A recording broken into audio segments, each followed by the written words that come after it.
Şimdi diğer taraftan da arkadaşlar, siz eğer işte o bereketin ne olduğunu bilmiyorsanız, yani kafanızda sadece şu varsa, ya ben işte 100 lira alıyorum, işte bu 100 liranın 10'unu buna veriyorum, 5'ini şuna veriyorum, 3'ünü buna veriyorum, işte 5 lira da bana kalır.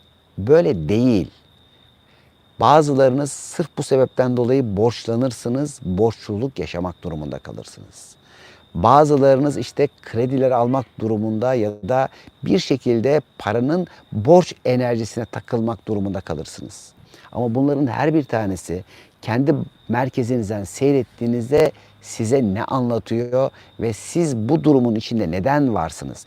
Neden dolayı bir borcun içindesiniz? Bir borç enerjisi ile ya da işte diyelim ki o bolluğunuzun, bereketinizin kaçtığı yer neresi? Şimdi bununla ilgili küçük böyle bir şey anlatmak istiyorum. Şimdi tabii bir 5 9 mu? 7 9 arası zannediyorum babamın böyle bir ekonomik durumlarıyla ilgili azalma olmuş ve ondan sonra da bayağı böyle bir iyileşmiş. Hatta işte okuldaki işte ortaokul yıllarında da neredeyse en yüksek, hani böyle bakıyordum, haftalığı bilmem neyi ben alıyormuşum. Yani birkaç arkadaşımdan hani böyle duyduğuma göre işte lise yine öyle, üniversite yine öyle. Yani üniversitede bir iki kişinin arabası vardı. Çok şükür hani bir tanesi benimdi. Şimdi o devirde tabii 80'li yıllar ve ya da işte şimdi diyelim ki hayatımda her alanda o kadar mesela bolluk, bereket açıldığı bir dönem vardı. İşte diyelim ki yüksek lisansımı yaparken Türkiye'nin en iyi otelinde, en iyi konumda, en yüksek maaşta, yani birçok alanda işte birçok olanaklar seriliyordu. Ya da diyelim ki ben bir şifa mı yapıyorum, bir terapi mi yapıyorum? İşte Türkiye'nin en iyi sanayicileri, Türkiye'nin en büyük işte devlet adamları, Türkiye'nin en büyük bakanları bilmem neleri, bir bakıyordum onların birçoğu benim müşterim olmuş. Hani diyoruz kimler diyorlar yani. O tarihte Allah rahmet eylesin işte Vehbi Koç'undan, işte en üst bakamından, işte bilmem nesinden daha 22-23 yaşlarındayken bütün bu kadar kişilere terapiler yapıyordum. Birçoğu yani farklı şehirlerden o yaştan yanıma geliyorlardı. Ama tabii şunu da görmüştüm ki yani o haller çok tatlı değildi benim için. Ama bir taraftan her taraftan para akıyor ama ben onu ne yapacağımı bilmediğim için hiçbir bereketini göremiyordum. Bolluk vardı ama bereket azdı. Belli bir zaman geçti. İşte artık herhalde zannediyorum 28-29 yaşlarındaydım. Böyle hani kasalar böyle parayla bilmem neyle dolu ve benim gözümde onlar aşağı değerde bir şey olduğu için kasayı çaldılar. Bakın işte yıllar evvel böyle bir durum yaşamıştık. Fakat bir yeri de hayatında eğer bakın göremediklerin varsa, seni aşağı çeken bir frekansın varsa bu sefer hayatındaki dişiler seni aşağı çekmeye çalışıyor. Herhangi bir alanda iflas ettirmeye çalışıyor ve çok şükür ki o yani bir bak tabii şunu da hesapladım. Babamın işte diyelim ki ekonomideki indiği dönemle benim aldığım mirasa indiğim dönem o zaman aynı bir şekilde ve benzer bir sistemle o alanda dibi görmek ya da ayağı yere sağlam basmak durumunda bırakmıştı hayat. Oysa ki şu var arkadaşlar. Sen dönüştüğünde çevren dönüşüyor. Dönüşemediğinde etrafında gelen insanlar da senin talebinle seni aşağıya çekmeye çalışıyorlar. Ve hayatımdaki o zaman mesela birçok işte diyelim ki çevremdeki kadınlar, insanlar ben fark edene kadar bereketimin nasıl kaçıracağını baktıklarını görmüştüm. Ama onlara o görevi veren Ünal'dı. Şimdi her biriniz için anlatıyorum bunu ki hayatlarınıza bunu görerek dönüşümler yapabilir bilin. Ve şunu görüyordum yani birçok kişi o diyelim ki zorluk yaşayan Ünal'ı seviyor. Ya da o alanda hani o bereketle, bollukla her şeyin mutlu ve iyi olanı yeteri kadar birçok kişi kabullenemiyor. Ve o çevrelerden adım adım böyle silkenerek çıka çıka şunu fark ettim ki bu hayata ne yansıtıyorsun? Neşeyle, zevk, tat, lezzetle güzel ifadeler eğer veriyorsan hayat zaten seni bu anlamda kucaklıyor. Bu alanda gelmeye çalışıyor. Ve en önemli şeylerden bir tanesi, çok önemli sırlardan bir tanesi ki biz şöyle zannediyoruz. Ya Allah benim ihtiyacımı görmüyor mu? Ki benim de o zamanlar dediğim böyle durumlar vardı. Benim ihtiyacımı görmüyor mu? İhtiyacımı o görüyorsa, benden daha iyi beni biliyorsa niye bunları yaşıyorum? Niye bu zorlukları yaşamak durumunda kalıyorum? İşlerimi kolaylaştırsa ya, madem o hepimizi bizim onu sevdiğimizden, birbirimizi sevdiğimizden çok daha fazla seviyorsa, bir insan çocuğuna dahi böyle bir şey yapmaz derken o bana bunu nasıl yapıyor diye bazen küstük, kırıldık, belki de yargılayıp isyan ettiğimiz olmuş olabilir. Ama insanız. Bunların her bir tanesi hayatımızdan geçebilir. Bunları görerek, öğrenerek ama şunu görüyorsun ki o yaşadıkların ne kadar da ilaçmış, ne kadar da faydaymış. Çevrendekileri, etrafındaki insanları görebilmek için, anlayabilmek için ne kadar güzel terazilermiş. Ve kendini bunun karşısına görebilmek için. Ki birçok insan için buradaki maddenin enerji birimi olan para çok önemli bir ayraçtır. Yani birçok kişinin önüne parayı verdiğinde ne yapacağıyla onun ruhunun maddeye, dünyaya, yaradana olan bakışını görürsün. Hırslarının içinde, öfkesinin içinde, kızgınlığın içinde, bazen saçmasının, bazen aşırı cimrileşip kendini kasmasının ya da kontrolünde görürsün. Yani para o yüzden birçoğumuz için çok önemli bir tekamül aracıdır. Çok kıymetlidir. Şu anlatırsak tabii ki onu yapanlar, edenler aslında bir borç sistemi yapmışlardır. Faizli sistemle bir sömürüdür, bilmem nedir. Evet, bunları da deriz. Uzun uzun anlatırız.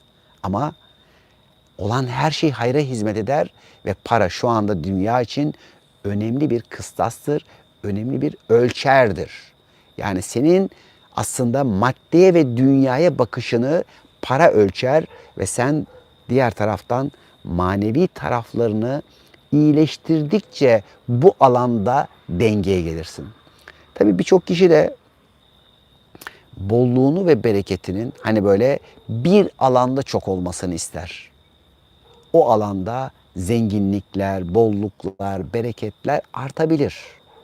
Ama hangi alanda daha ya da en kelimesini fazladan kullandıysan, o alanda hırs yaptıysan, o talep ettiğin çokluğun içinde boğulmak durumunda kalırsın. Burası çok enteresan bir şeydir. Tabii bu zaten bizim atölye çalışmamızın içinde bu çok derin 2 günlük herhalde bir çalışmaydı ya da 4 günlük hatırlamıyorum. Şimdi burada şu vardır. Hani dedik ya sistem sana bunu talep etmeden veremiyor. Yani ya burada böyle bir şey var bak hemen bunu şöyle yapalım. Hayır. Yani kainatımızın buradaki bu sistemde bizim dünya seferindeki, gezegenindeki tekamülünde illa sen buradan talep etmek durumundasın. Hatta mecburiyetindesin. Senin talep etmediğin bir şeyi eğer Allah'ın vazifelileri sana vermek üzere yola çıkarlarsa bu müdahale sayılır ve yük alırlar. Bu sebepten dolayı yukarıdan açılamaz bu vana. Sadece aşağıdan açılabilir. Peki sen bolluğunu açmaya ne kadar hazırsın?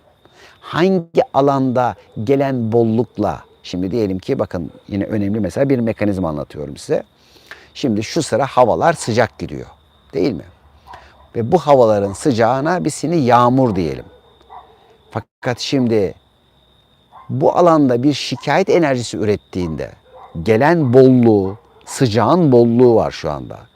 Bu sıcağın bolluğundan şikayet enerjisiyle kaçtığında ne geliyor? Dolu geliyor. Yağmurdan kaçarken doluya gidiyorsun.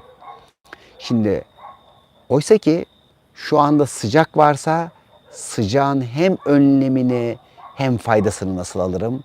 Şükürle kendimi nasıl konumlandırırım? Hayatınızdaki işte bu çokluk, bolluk gibi görünen alanların içinde. Ya da buradaki şimdi bolluğu diğer alanlarıma hatta bazen darlık alanlarıma nasıl sevk ederim? Bir yerden çok fazla su akıyor. Ben bunu şimdi bir sürü kanallara ayırır. Ne yaparım? Tarlamı sularım. Şimdi tabii ki bazen giriyorum şimdi tarlanın içine. Bugün hatta böyle tırnaklarımla şeylerimle bir baktım, böyle içlerine girmiş. Şimdi yabani otları yoluyorum. Şimdi o yabani otlar oradaysa arkadaşlar, kökler beslenemiyor ve bu sefer senin hayatta taleplerin, dileklerin, isteklerin, ne isteyeceğini hatta bilememelerin seni zayıf, darlıklar içinde bırakıyor. Oysa ki onları bir topluyorsun. Yani çeşitli şekillerdeki duygu frekansların, korku, endişe, öfke, kıskançlık ya da aşırı hırs ve kontrol gibi frekansların, bir bakıyorsun ki orada seni kıstırmış, senin asıl meyveni, gerçekten aslında ihtiyacın olan bir meyvenin, gıdanın oluşumuna engel oluyor. Peki, şimdi bunu da bir tarafa koyduk. Şimdi sen bir talep edeceksin, bir şey isteyeceksin, vanayı açacaksın ve bolluk ve bereket hayatına gelecek. Ne isteyeceğini, ne ihtiyacın olduğunu biliyor musun? Ne kadar ihtiyacın var ve bu vanayı ne kadar açacağını bilmiyorsan o vanayı açmaya cesaret edemiyorsun. Bakın ne kadar basit bir prensip. Hayır ya, ben çok istiyorum. Çok istedi, geldi herhangi bir alanda. Şimdi mesela bazen öyle atölyelerde yapıyoruz. Yani verdik diyoruz sana, ne kadar istiyorsan. Ne yapacaksın? İşte diyor, teyzeme bunu alacağım, halama bunu alacağım, şuna bunu alacağım. Onların Allah'ı yok mu? Bakın, yardımlaşmak ayrı bir şey. Merhamet çok önemli bir şey. Hatta en önemli duygulardan bir tanesi. Ama merhamet denilen şey acıyarak olan bir şey değil ki. O acımayı sen kendi duygusallığınla ekliyorsun. O senin yorumun. Merhameti kirleten tarafın acziyet görmek. Oysa ki ilahi kanunlar, o tekrar yükselip de baktığımızda her insanın, her varlığın rızkı o kadar güzel veriliyor ki, ihtiyaca göre, nabza göre şerbetler veriliyor ki, sen şimdi kendi hayatına bak. Şu ana kadar yaşadığın hangi şey ihtiyacın değildi? Hangi şey seni tamamlamadı? Hatta adın bile, hatta ailen, hatta buluştukların, ilişkilerin, mesleğin, her şey seni tamamlamadı mı? Ve birçoğu zaman da şunu gördük. Hani tamamlamadı diyor, gel bakalım diyoruz, sahneye çıkartıyoruz. Tık tık, mükemmel plan. Biz o plana güveniyoruz. Bakın, olanın ne kadar mükemmel bir işleyiş olduğuna kalpten iman ediyoruz. Bakın, burası çok önemli. Sistem mükemmelse, sen mükemmellik arayışında isen, yani yaptığın şeylerle bir mükemmel iş yapmaya çalışıyorsan, burada yanılıyorsun. Onun için sadece iyisini yapan iyinin bereketinden faydalanıyor. Mükemmelcilerin birçoğu hayatında kısıtlamalar ve darlıklar yapmak zorundalar. Hatta suları da bu sebepten dolayı sığ olmak zorunda. Yani su duygusu, bilgisi kendisi. Neyse, her birimiz ihtiyacımızı tespit etmeli ve o ihtiyacımız neyse o kadar talebin içerisinde ve talep ettiğimizde de onun verileceğinin eminliği içerisinde olmalıyız. İşte bunu yapabilenler için musluğu açmak, kapatmak artık hani böyle göz göze, evet bu olsun. Ama o işte bazen insanın maymun iştahlılığı, şu da olsun, bu da olsun, bilmem ne de olsun ve bir bakıyorsun ki bu sefer o çok şey istediğinde hayatında senden çok şey götürecekler geliyor. İşte ben de geçmişte bakıyorum, şunlarla olmuşum, bunlarla olmuşum. Yani olduğum birçok kişi o anda benim ihtiyaçlarımla bana bir şey vermeye gelmemiş, benden bir şey almaya gelmiş. Ama o günkü ihtiyaç oymuş, onunla tamamlanıyormuşum. Çok şükür diyorsun, gel seni de kucaklayayım diyorsun. Bakın, yani hiçbir durumun içinde herhangi bir suçlama değil. Çünkü nerede geçtiğin bir kişi varsa o anki ihtiyacın oydu ve onunla kucaklaştın. Peki şu anda eğer herhangi bir hayatın içerisinde bolluğunun önündeki bir engel varsa, bu engeli koyan da sensin, o engel de hatta sensin. Bakın, bunların her bir tanesi seni sana anlatmak için, sana seni tanıtmak için olur.